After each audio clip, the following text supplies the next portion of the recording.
Walaupun dia tak solat, tapi dia baik. Siapa tak solat tidak boleh dikatakan baik. Mana orang yang tak solat memang orang jahat.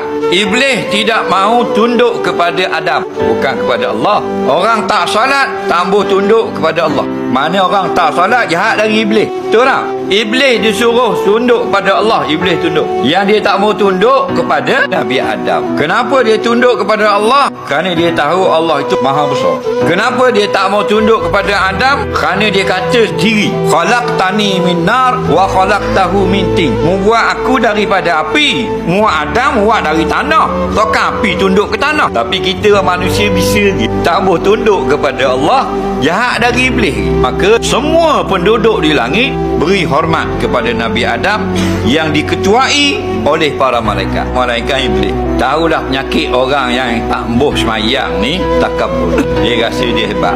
Hebat dari siapa? Hebat daripada Allah. Orang yang tak semayang, dia rasa dia hebat daripada Tuhan. Itu hakikat.